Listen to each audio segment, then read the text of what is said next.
সর্বপ্রথমে মহান ঈশ্বরকে ধন্যবাদ দিই এবং আরেকটিবার প্রভু যীশু খ্রিস্টের নামেতে সকলকে শুভেচ্ছা জানাই। সকলকে জয় যীশু। আসুন যে আজকে যে আলোচনা বিষয় তা হলো যে ঈশ্বরের সাক্ষাতে সিদ্ধ হও। অর্থাৎ আমরা যদি ঈশ্বরের সাক্ষাতে আমরা থাকি তাহলে আমরা সিদ্ধতাশীল জীবন আমরা পেতে পারি, সেই বিষয় নিয়ে আজকে আলোচনার বিষয়।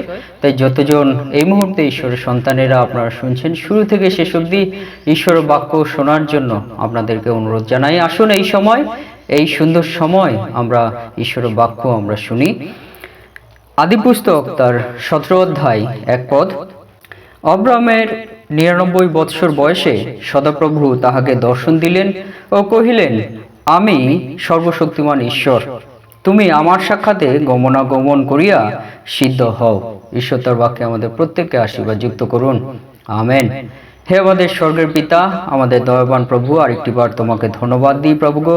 এই সুন্দর সময়, সুন্দর মুহূর্ত তুমি দিয়েছো, আর এই সময়ে প্রভুগো তোমার জীবন বাণী শোনার সুযোগ করে দিয়েছো, যে বাণীর মধ্য দিয়ে তুমি বলেছো যে তোমার সাক্ষাতে যদি আমরা থাকি তাহলে সিদ্ধতাশীল জীবন আমরা পেতে পারি প্রভুগো। তাই প্রভু, তোমার যে বাক্য এই সময় শুনতে সাহায্য করলে, এই বাক্যের মধ্য দিয়ে তুমি আমাদের জীবনে কথা বলো তোমার পবিত্র আত্মার সহায়তার মধ্য দিয়ে। সঙ্গে সঙ্গে থাকো, এই প্রার্থনা একমাত্র জীবিত যীশু খ্রিস্ট নামে চাই, আমেন। জয় যীশু, জয় যীশু। আসুন আজকে যে বিষয়, যে ঈশ্বরের সাক্ষাতে আমরা সিদ্ধ আমরা হতে পারি।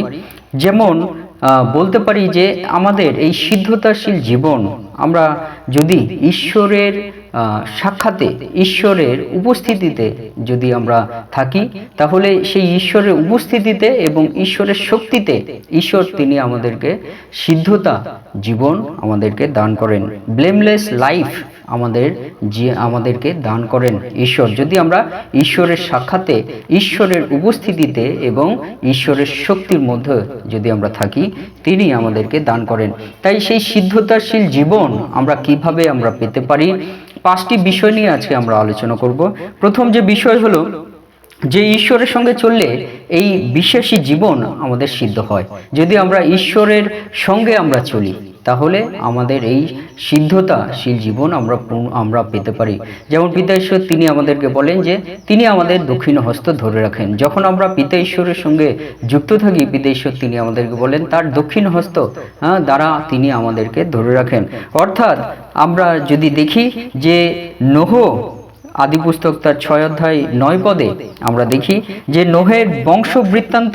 এই নোহ তাৎকালিক লোকদের মধ্যে ধার্মিক ও সিদ্ধ লোক ছিলেন। নোহ ঈশ্বরের সহিত গমনাগমন করিতেন। নোহ শেম, হাম ও জেফত নামে তিন পুত্রের জন্ম দেন, আমেন। অর্থাৎ আমরা দেখি যে এই নোহের বংশ বৃত্তান্ত আমরা যদি দেখি যে আদি পুস্তক 6 অধ্যায় 9 পদে নোহর বিষয়, যে ঈশ্বরে সে নোহ কেমন বিশ্বাস করতেন। আর সেই নোহ বলছেন যে তাৎকালিক লোকদের মধ্যে, তখনকার যতজন লোকেরা ছিল সেই সমস্ত লোকদের মধ্যে নোহ বলছে যে ঈশ্বরের সাক্ষাতে তিনি ধার্মিক এবং সিদ্ধ ছিলেন, হালেলুয়া। ঈশ্বরের সাক্ষাতে তিনি ধার্মিক ও সিদ্ধ ছিলেন এবং নোহ ঈশ্বরের সহিত গমনাগমন করিতেন, আমেন। এই বিষয়টি আজকে হাইলাইট করতে চাইছি এই প্রথম বিষয়ের মধ্য দিয়ে, যে নোহ তিনি সিদ্ধ ছিলেন এবং ধার্মিক ছিলেন। ধার্মিক মানে ঈশ্বরকে বিশ্বাস তিনি করতেন, ঈশ্বরে বিশ্বাসী জীবন তার ছিল, কিন্তু তিনি সিদ্ধ লোক ছিলেন। কখন তিনি সেই সিদ্ধতাশীল জীবন তিনি পেলেন?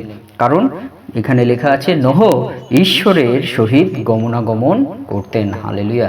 অর্থাৎ ঈশ্বরের সঙ্গে যদি আমরা চলি, আমরা সিদ্ধতাশীল জীবন আমরা পেতে পারি, ঈশ্বর বাক্যে আমাদেরকে বলেন। 2 নম্বর বিষয়, যে আমরা যদি ঈশ্বর ভয়শীল হই, অর্থাৎ আমরা কোনো ভুল কাজ করার আগে যদি আমরা বুঝতে পারি যে এই ভুলের মধ্য দিয়ে আমাদের জীবনে সমস্যা আসতে পারে, এই ভুলের মধ্য দিয়ে আমাদের জীবনে কঠিন পরিস্থিতি আসতে পারে, ঈশ্বরের সম্মুখে ঈশ্বরের বিরুদ্ধ যে ভুল কার্যগুলো যদি আমরা করে থাকি, তাহলে আমাদের জীবনে সমস্যা আসতে পারে, বিপদ আসতে পারে, কঠিন সময়ের মধ্যে দিয়ে আমরা চলতে পারি। সেই ঈশ্বরকে যদি আমরা ভয় আমরা করে চলি, তাহলে আমরা ঈশ্বরের সিদ্ধতাশীল জীবন আমরা পেতে পারি। ইয়োব তার 1 অধ্যায় 1 পদে সেখানে লেখা আছে, উশ দেশে ইয়োব নামে এক ব্যক্তি ছিলেন, তিনি সিদ্ধ ও সরল, ঈশ্বর ভয়শীল ও কুক্রিয়া ত্যাগী ছিলেন, আমেন। কুক্রিয়া ত্যাগী, অর্থাৎ মন্দ কার্য তিনি ত্যাগ করতেন তার জীবন থেকে, এবং তিনি সিদ্ধ এবং সরল লোক তিনি ছিলেন। কে? ইয়োব। ইয়োব তিনি সিদ্ধ এবং সরল লোক ছিলেন এবং মন্দ কার্য থেকে নিজেকে বিরত রাখতেন। এবং সব থেকে যে প্রধান বিষয় তা হলো কি, তিনি ঈশ্বর ভয়শীল ছিলেন। ঈশ্বরকে তিনি ভয় পেতেন, যে কুক্রিয়া কার্যগুলো যদি আমি করি, আমার জীবনে ভালো কিছু আসবে না, কিন্তু আমার জীবনে খারাপ বিষয়গুলো প্রাধান্য পাবে, আর সেই মধ্য দিয়ে আমরা ঈশ্বরের দয়া আশীর্বাদ থেকে আমরা বঞ্চিত হব। সেই রকম ইয়োব তার জীবন ছিল, তিনি ঈশ্বর ভয়শীল ছিলেন। তাই আমরা যদি সেই ঈশ্বর ভয়শীল যদি আমরা থাকি, তাহলে আমরা ঈশ্বরের সিদ্ধ ব্যক্তি বা সিদ্ধ লোক আমরা হতে পারি। 3 নম্বর বিষয়, যে আমরা যদি আমাদের হৃদয় থেকে সত্যভাবে আমরা ঈশ্বরের সঙ্গে কথা বলি, যে পিতা ঈশ্বর, তোমাকে আমি বিশ্বাস করি, পিতা ঈশ্বর, তোমাকে আমি আরাধনা তোমাকেই আমি করতে চাই, তোমাকেই আমি উপাসনা করতে চাই, তোমার মহানামে গৌরব প্রশংসা করতে চাই।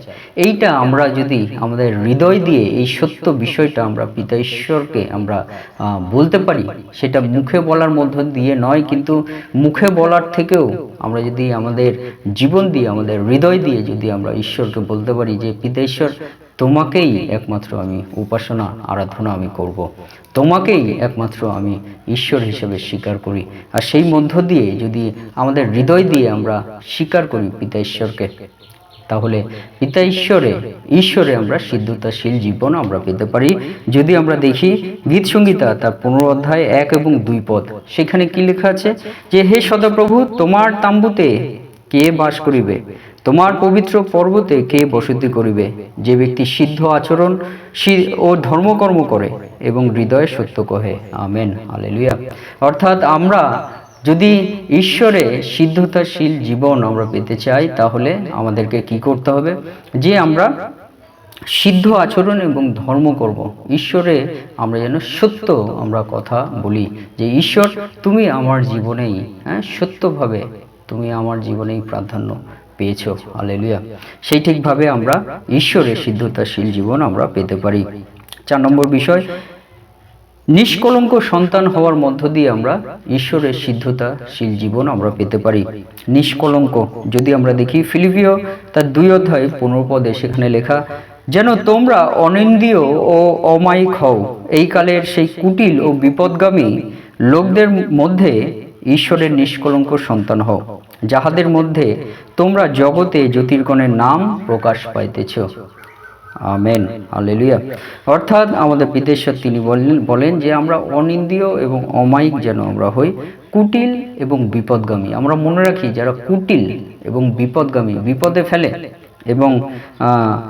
বিপদে ফেলে সেই সমস্ত লোকদের মধ্যে আমরা যেন নিষ্কলঙ্ক হই, কাউকে আমরা যেন বিপদে না ফেলি, কাউকে যেন আমরা কুটিলভাবে ব্যবহার না করি, সেইটা আমাদের মনে রাখতে হবে, এবং তা থেকে আমাদেরকে রক্ষা করতে হবে, যেন আমরা কাউকে বিপদে না ফেলি। পিতা ঈশ্বর তিনি আমাদেরকে বলছেন আমরা যেন কাউকে কুটিল ভাষা ব্যবহার না করি, পিতা ঈশ্বর তিনি আমাদেরকে বলছেন, এবং সেই মধ্য দিয়ে নিজেদেরকে আমাদেরকে কি করতে হবে, নিষ্কলঙ্ক করতে হবে।